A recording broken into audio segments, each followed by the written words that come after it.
Ngayon guys, magwa-wiring na tayo. Unahin nating i-wiring yung was motor. So guys, was motor ang tawag dito. Was motor muna tayo. Was motor.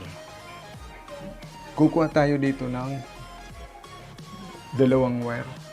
Ayan, dalawang wire mula doon sa timer. Ang yellow at red. Dalawang piraso mula doon sa timer. So, kukuha din tayo dito ng isang piraso mula dito sa capacitor. Ayan, mula sa capacitor at isang piraso din mula dito sa motor. So, kukunin natin. Huwag kaliligtaan o huwag niyong kalimutan na ang common na rin dito sa motor ay kulay blue. So, ang gagawin nyo lang guys, ayan, pagdudugtungin nyo lang yan. Dugtungin nyo lang. Kuha tayo dito ng isa. Tapos isa doon sa motor. Isa sa timer. Sa wise timer. So, ayan. Dudugtong lang natin dito guys. Ayan. So, nakakita nyo siya guys. Ayan, nadugtong na. Isang piraso doon mula sa timer, sa motor at dito sa capacitor. Ang pangalawa natin gagawin, kukuha naman ulit tayo yung natitira na panguwas motor. Ayan, isa. Yung kulay red, kukuha tayo ng isang piraso mula naman dito sa motor at doon sa timer. So, ilalagay ko lang itong camera para may splice ko to o may dugtong ko nitong tatlo. So, ayan. Ito yung pang galing doon sa was timer.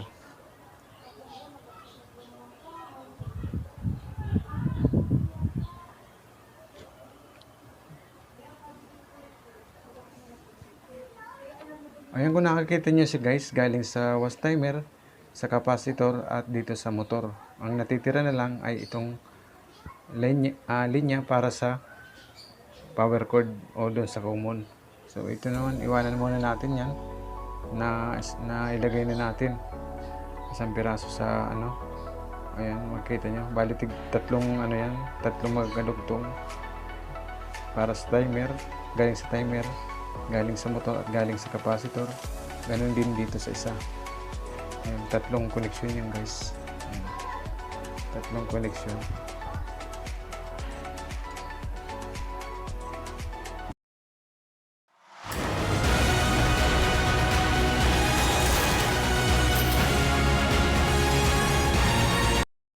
Dadako naman tayo dito sa spin dryer. So makikita nyo guys naman, mayroon siyang tatlo din na mayroon din siyang tatlong wire. Lagay ko lang itong camera para malinaw, para makikita nyo at hindi siya gumagalaw. So ito, tanda natin guys, yung power cord o yung mismong common o yung line 1. Ito guys, yung common. Huwag niyong kalilimutan, huwag dapat yan may lagay dito para sa capacitor. So, lagay muna natin yan. Itong dalawang red, itong red at yellow para sa capacitor. So, unahin muna natin itong red. Kukuha tayo ng isang piraso mula doon sa capacitor. Tugtong natin dito. Ayan. Tugtong natin siya guys. Ito naman, yellow.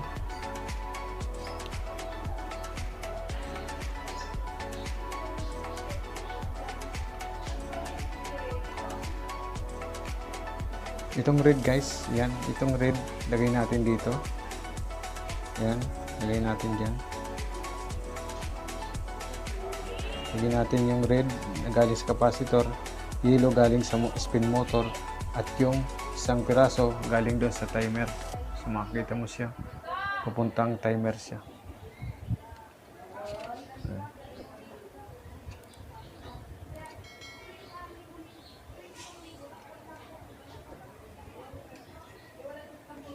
So yan guys, pang kulay blue dito. Idudugtong natin guys dito sa isang piraso galing doon sa capacitor at galing dito sa was motor.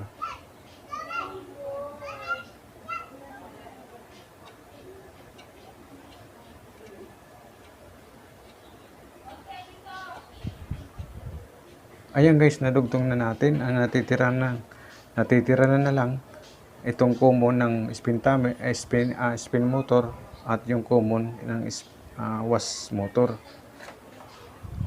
Meron pa tayong idudugtong guys, kung makikita niyo yung switch. Ito yung switch, kapag binaba mo yung top cover ng washing machine ay aandar. Ayan, switch niya.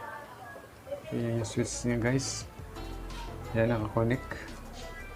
So tapos i-connect din natin to sa timer. Kahit umiikot guys yung timer, hindi aandar pag hindi nakadikit yung switch dito. So ikakabit muna natin siya.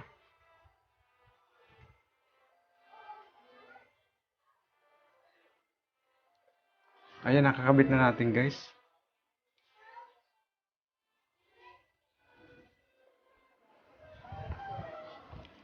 Ang natitira na lang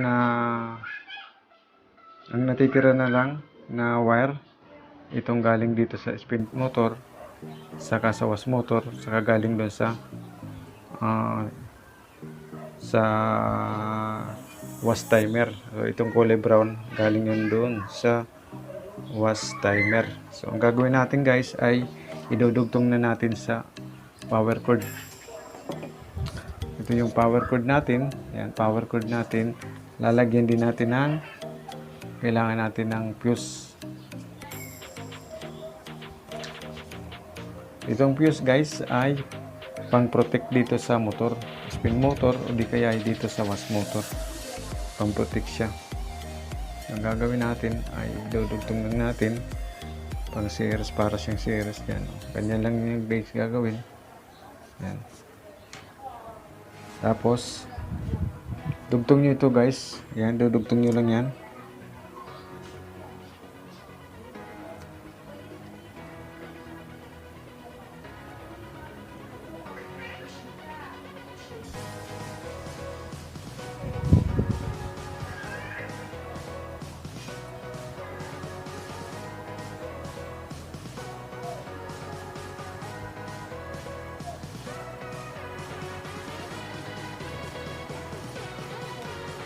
Ayun guys, nailagay ko na yung power cord.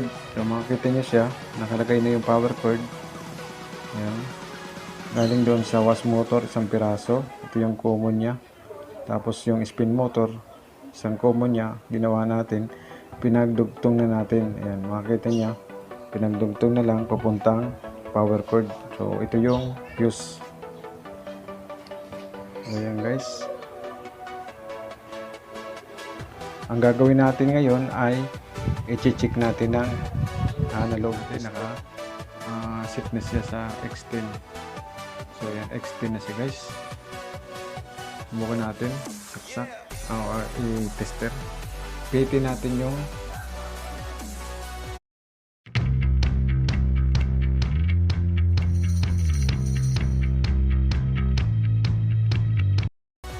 was timer. So yan, pihitin muna natin yung was timer.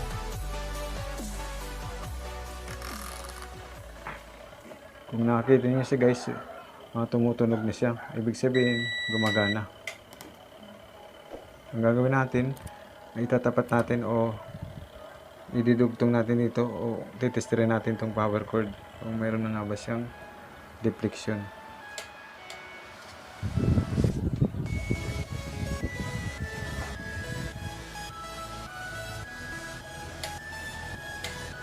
Kung nakikita niyo siya guys, mayroon na siyang deflection. Ibig sabihin, dugtong na lahat, nakadugtong na yung wire na ginawa natin. So, ayan, kung nakikita niyo siya guys dito, sa needle pointer natin ay gumagana na. So, ang gagawin naman natin, lilipat tayo doon sa spin timer. So, ayan. Pipihitin natin to guys, spin timer. Ito yung spin timer.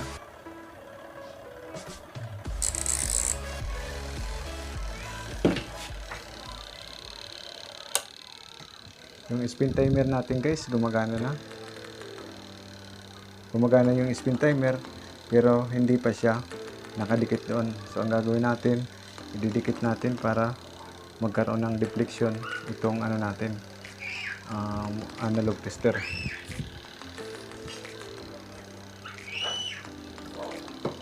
Kukuha lang ako ng Facebook. Kung nakikita nyo siya guys, yan. Kung nakikita nyo yung deflection ay yung analog tester natin gumagalaw. So ayan, gumagalaw yung analog tester natin.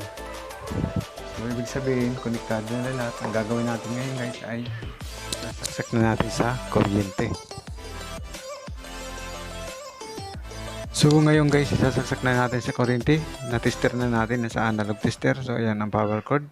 Ang gagawin natin ay papaganahin muna natin yung wash timer o wash motor. Papaganahin muna natin.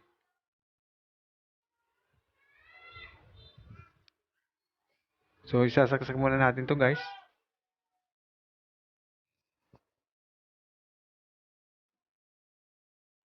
Yan, saksak muna natin siya guys. Counting check lang.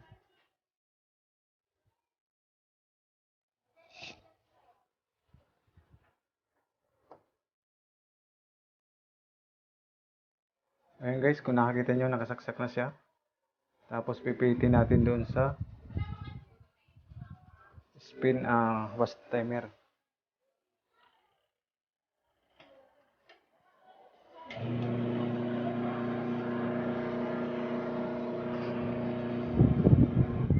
Kung nakakita nyo siya guys, gumagana na yung wash motor natin.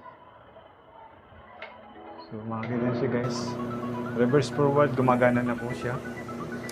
So ayan, makikita nyo siya guys.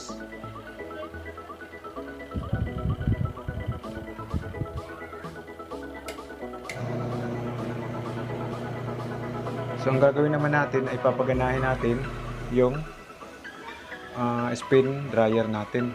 So ayan, spin dryer natin. Nakikita nyo siya guys, pipitin natin tong spin switch, spin timer.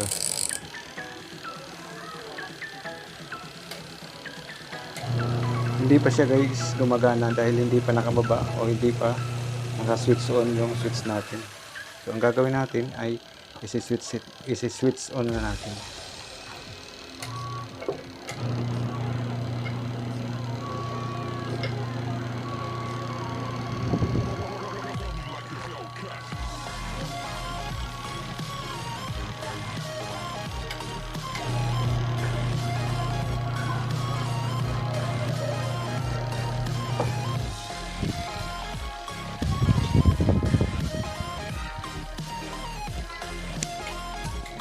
So ayan guys, nakagawa naman tayo ng connection tungkol po sa double tab washing machine. So nakikita nyo siya guys, gumagana na. Sana po ay nagkaroon po kayo ng konting kaalaman tungkol po dito sa wiring, pagwa-wiring ng double tab washing machine. So yan yung mga pisa niya. Yan.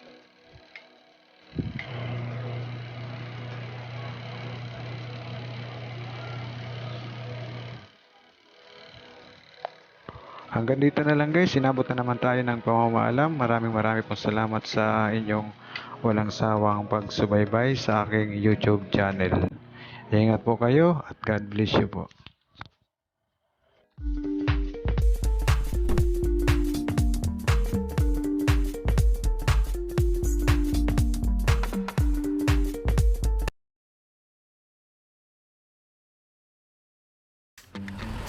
May free shipping araw-araw sa Shopee. Just apply